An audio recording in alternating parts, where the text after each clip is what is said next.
दोस्तों नमस्कार। आपकी सफलता ही मेरा मिशन है। ज्ञान कोश एजुकेशन पॉइंट पर आपका अभिनंदन है। दोस्तों यह प्रैक्टिस सेट 45 ज्ञान कोश एजुकेशन पॉइंट पर पड़ेगा। जैसा कि आप जानते हैं कि अपना दो चैनल है, ज्ञान कोश एजुकेशन और ज्ञान कोश एजुकेशन पॉइंट। तो यह जो है कि ज्ञान कोश एजुकेशन पॉइंट पे पड़ेगा और आप वहां से दोनों लोग आप जिस पर भी, इसीलिए हम बोले हैं कि आप लोग दोनों चैनल को आप सब्सक्राइब करें, बढ़िया रहेगा ताकि उसका नोटिफिकेशन आपको मिलता रहेगा। और इसमें हम लोग पढ़ेंगे संस्कृत साहित्य का पूरा प्रैक्टिस सेट है। 25 प्रश्न है और 25 का 25 प्रश्न ऐसा है कि जो कि एक से एक लाजवाब प्रश्न आपको मिलेगा। तो चलिए हम लोग देखते हैं, प्रश्न की तरफ हम लोग आते हैं। पहला प्रश्न, कालिदास किस रीति के प्रसिद्ध कवि हैं? आपको यह बताना है कालिदास किस रीति के प्रसिद्ध कवि हैं। पांचाली रीति के, या गौड़ी रीति के, या वैदर्भी रीति के, या फिर भारतीय रीति के?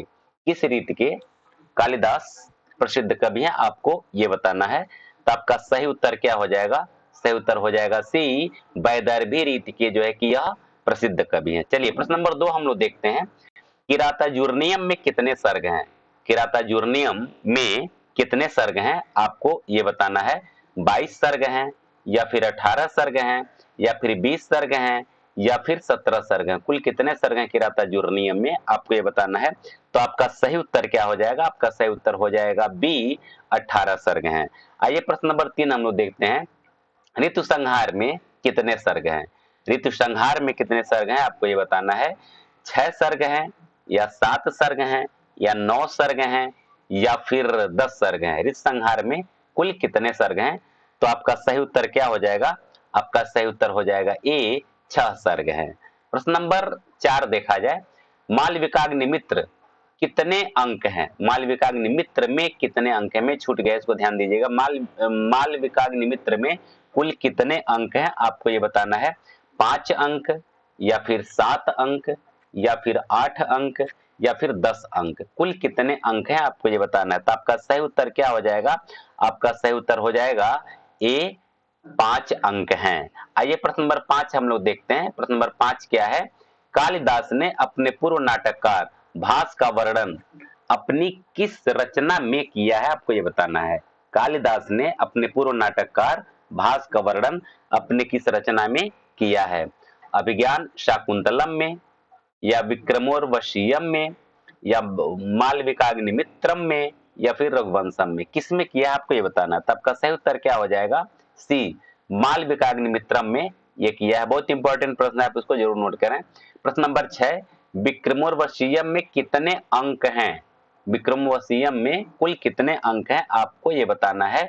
ए, 4 अंक, बी, 5 अंक, सी, 8 अंक, या फिर डी, 9 अंक? कुल कितने अंक हैं?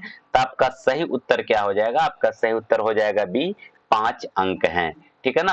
आइए प्रश्न नंबर 7 हम लोग देखते हैं। अभिज्ञान शाकुंतलम में कुल कितने अंक हैं? अभिज्ञान शाकुंतलम में कुल कितने अंक हैं, आपको ये बताना है। 4 अंक हैं, या फिर 5 अंक हैं, या 7 अंक हैं, या फिर 9 अंक हैं? कुल कितने अंक हैं अभिज्ञान शाकुंतलम में? तो आपका सही उत्तर हो जाएगा सी, इसमें 7 अंक है अभिज्ञान शाकुंतलम में। आइए प्रश्न नंबर 8 हम लोग देखते हैं। कालिदास ने अस्ति शब्द से किस महाकाव्य की रचना किया है?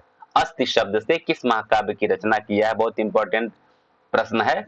मेघदूत का किया है, या रघुवंशम का किया है, या कुमार संभवम का किया है, या फिर ऋतु संहार का किया है? किसका किया है, आपको ये बताना है। तो आपका सही उत्तर क्या हो जाएगा? सही उत्तर हो जाएगा सी, कुमार संभवम में अस्ति शब्द से ये शुरुआत किया है, इसकी रचना किया है। आइए प्रश्न नंबर 9 हम लोग देखते हैं। कालिदास ने कश्चित शब्द से किस महाकाव्य की रचना किया है? जैसा कि आप जानते हैं कि जब कालिदास को विद्वता प्राप्त हो गई, विद्वत्व का ज्ञान हो गया, तो फिर विद्वत्मा के पास आते हैं और वहां कहते हैं कि द्वार खोलने के लिए जब बात करते हैं, तो वह कहती है कि अस्ति कश्चित वाग विशेषः, यानी आपके वाणी में कोई विशेषता है। मैंने ये विशेषता कहां से आ गई? तो वही 3 शब्द लेकर के 3 महाकाव्य की रचना कर दी। तो अस्ति से आप जान गए। कश्चित से देखिए क्या है।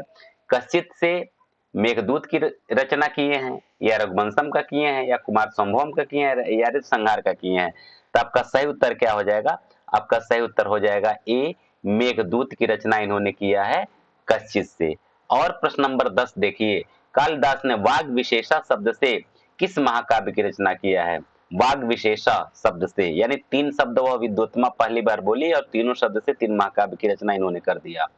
ए मेघदूतम, बी मालविकाग्निमित्रम, सी रघुवंशम, या फिर डी कुमार संभवम। तो आपका सही उत्तर हो जाएगा सी रघुवंशम। ठीक है ना दोस्तों, 10 प्रश्न आप पढ़े, कितना शानदार प्रश्नों का श्रृंखला है। आप लोग बार बार कहते हैं कि सर आपका पीडीएफ कहां से मिलेगा, तो मैं आपको बता दूं, इसी नाम से ज्ञानकोश एजुकेशन के नाम से मेरा पीडीएफ भी है, चैनल भी है। तो आप अपने सॉरी आप वो क्या नाम है, टेलीग्राम चैनल है, तो आप अपने टेलीग्राम चैनल में जाकर के और सीधे ज्ञानकोश एजुकेशन लिखेंगे तो ये लोगो जो कॉर्नर पे दिखाई दे रहा है राइट साइड में, वो लोगो आपको दिखेगा और वहां से आप हमारे उस टेलीग्राम चैनल पर जा सकते हैं और वहां कई हजार प्रश्नों का श्रृंखला वहां है, बहुत सारे वीडियोज हैं, सारे वीडियोज मैं अपलोड कर देता हूं और सारे पीडीएफ मैं वहां अपलोड कर देता हूं। वो सब आपके लिए है, समझिए कि आपके लिए सागर है, महासागर है, आप वहां से पढ़ते रहिए फ्री ऑफ कास्ट, कोई दिक्कत नहीं है। अगर वीडियो अच्छा लगे तो लाइक करिए, शेयर करिए और नए हो तो इसको सब्सक्राइब कर लीजिए। प्रश्न नंबर 11, महाभारत ग्रंथ किस शैली में लिखा गया है? आपको ये बताना है महाभारत ग्रंथ किस शैली में लिखा गया है। बहुत अच्छा प्रश्न है और बार बार पूछा भी जाता है। ए पांचाली शैली में, बी गौड़ी शैली में, सी वैदर्भी शैली में, या फिर डी भारतीय शैली में। आप किस शैली में महाभारत लिखा गया आपको ये बताना है। तो आपका सही उत्तर क्या हो जाएगा? ए पांचाली शैली में। प्रश्न नंबर 12, वाल्मीकि रामायण का अवसान किस रस में हुआ? आपको ये बताना, अवसान माने समापन, यानी वाल्मीकि रामायण का समापन यानी अवसान किस रस में हुआ है? करुण रस में हुआ है, या फिर शांत रस में हुआ है, या फिर रौद्र रस में हुआ है, या फिर वीर रस में हुआ है, किस में हुआ है आपको ये बताना है। तो आपका सही उत्तर क्या हो जाएगा? बी शांत रस में हुआ है। ठीक है ना। आइए प्रश्न नंबर हम लोग 13 देखते हैं। वाल्मीकि रामायण में चित्रकूट का वर्णन किस कांड में है? वाल्मीकि रामायण में चित्रकूट का वर्णन किस कांड के अंतर्गत आता है आपको ये बताना है।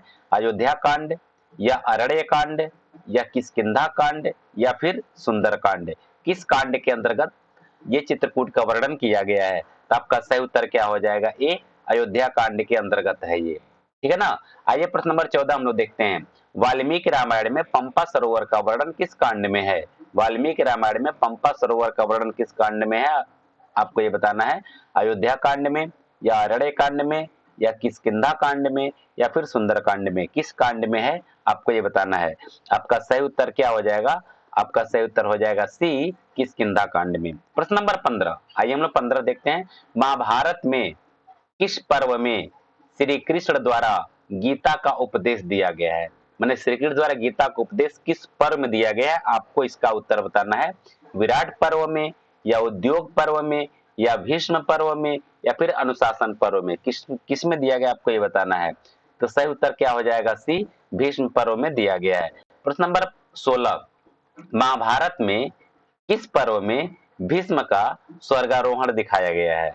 भीष्म का स्वर्गारोहण किस पर्व में हुआ आपको ये बताना है। विराट पर्व में, उद्योग पर्व में, भीष्म पर्व में, या फिर अनुशासन पर्व में, किसमें स्वर्गारोहण दिखाया गया भीष्म का? आपका सही उत्तर हो जाएगा डी अनुशासन पर्व में। आइए प्रश्न नंबर 17 हम लोग देखते हैं। महाभारत का प्रारंभिक नाम जय काव्य में कितने श्लोकों का वर्णन है?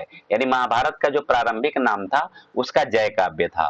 तो आपको ये बताना है कि जय काव्य में कुल कितने श्लोक रहे हैं? 88,000, या 24,000, या 45,000, या फिर 1,00,000, कुल कितने श्लोक रहे हैं? तो आपका सही उत्तर क्या हो जाएगा?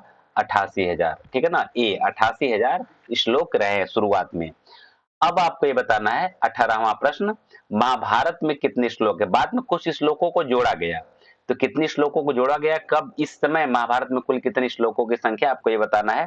आपका सही उत्तर क्या हो जाएगा? 88,000 है, या 24,000 है, या 45,000 है, या फिर 1,00,000 है। तो कुल कितना है? थोड़ा सा दिमाग दौड़ाएंगे तो आंसर एकदम साफ साफ दिख रहा है। तो आपका सही उत्तर क्या हो जाएगा? डी 1,00,000 है। ठीक है ना। आइए प्रश्न नंबर 19 हम लोग देखते हैं। अश्वघोषकृत बुद्ध चरितम में कितने सर्ग हैं आपको ये बताना है। अश्वघोषकृत बुद्ध चरितम में कुल कितने सर्ग हैं? 27 सर्ग हैं, या 28 सर्ग हैं, या 9 सर्ग हैं, या फिर 16 सर्ग हैं, कुल कितने सर्ग हैं? तो आपका सही उत्तर क्या हो जाएगा? आपका सही उत्तर हो जाएगा बी, 28 सर्ग हैं। आइए प्रश्न नंबर 20 हम लोग देखते हैं। अश्वघोषकृत सौंदरानंद में कितने सर्ग हैं? सौंदरानंद भी इनकी रचना है, उसमें कितने सर्ग हैं आपको ये बताना है। 19 सर्ग हैं या फिर 28 सर्ग हैं या 18 सर्ग हैं या फिर 16 सर्ग हैं, कुल कितने सर्ग हैं? तो आपका सही उत्तर हो जाएगा सी, 18 सर्ग हैं। अगर वीडियो अच्छा लग रहा हो तो लाइक शेयर अवश्य कर दें और नए हो तो सब्सक्राइब भी कर लें। प्रश्न नंबर 21, आतपत्र किस संस्कृत कवि का उपनाम है? आतपत्र किस संस्कृत कवि का उपनाम है? भारवी का है या भवभूति का है या भास का है या फिर माघ का है? किसका है आपको ये बताना है, आतपत्र। तो आपका सही उत्तर हो जाएगा ये भारवी का ये उपनाम है। दोस्तों एक चीज और करिए, 25 प्रश्न में कितना प्रश्न आपका सही हुआ है आप अब इस समय बता नहीं रहे। पहले आप लोग कमेंट करके बताते थे, लेकिन इसमें उदासीनता क्यों दिखा रहे हैं मेरे समझ में नहीं आ रहा है। देखिए, यहाँ प्रश्न गलत हो ये खुशी की बात है, क्योंकि जब गलत होगा तभी आप उस पर ध्यान देंगे कि मेरा कितना प्रश्न गलत हुआ है। उसको बार बार पढ़ेंगे तो प्रश्न हमेशा याद रहेगा, परीक्षा में फिर वो प्रश्न गलत नहीं होगा। यहाँ गलत हो ठीक हो, ठीक है, लेकिन परीक्षा में गलत ना हो। तो जरूर हमें कमेंट करके बताएं कि आपका कितना सही हुआ है, ठीक है ना। चलिए, और प्रश्नों का लेवल कैसा है भी आप बताएं। 22, कौन सा महाकाव्य श्री से शुरू होता है और श्री से ही अंत होता है? कौन सा महाकाव्य आपको ये बताना है। नैषध चरितम या किरातार्जुनीयम या शिशुपाल वधम या फिर बुद्ध चरितम? कौन सा महाकाव्य है जो श्री से शुरू होता है श्री से अंत होता है? आपका उत्तर हो जाएगा सी, शिशुपाल वधम। आइए प्रश्न नंबर 23 हम लोग देखते हैं। शिशुपाल वधम की कथा महाभारत के किस पर्व से लिया गया है आपको ये बताना है। शिशुपाल वधम की कथा महाभारत के किस पर्व से लिया गया है? विराट पर्व या सभा पर्व या भीष्म पर्व या फिर कौशल पर्व? किस पर्व से लिया गया है शिशुपाल वधम की कथा? तो आपका सही उत्तर हो जाएगा बी, सभा पर्व से लिया गया है। प्रश्न नंबर 24 देखा जाए। हीर किसके पिता का नाम था? हीर किसके पिता का नाम था आपको ये बताना है। अश्वघोष के पिता का नाम था या श्रीहर्ष के पिता का नाम था या फिर माघ के पिता का नाम था या फिर भारवी के पिता का नाम था? तो आपका सही उत्तर क्या हो जाएगा? बी, श्रीहर्ष के पिता का नाम था। प्रश्न नंबर 25, भीनमन्नाचार्य किस संस्कृत कवि का उपनाम है आपको ये बताना है। भारवी का है या भवभूति का है या फिर भास का है या फिर माघ का है, किसका है? तो आपका सही उत्तर हो जाएगा, आपका हो जाएगा माघ। ये माघ का है ये, ठीक है ना। तो दोस्तों इस तरह से आप 25 प्रश्नों को पढ़े। अगर वीडियो अच्छा लग रहा हो तो लाइक शेयर और सब्सक्राइब करना मत भूलिए। और फिर इसी तरह से फिर अगला श्रृंखला संस्कृत साहित्य पर ही होगा और संस्कृत साहित्य इसी तरह से मैं आपका तैयार करवा दूंगा। आप लोग अब तक हमारे साथ बने रहे इसके लिए बहुत बहुत धन्यवाद।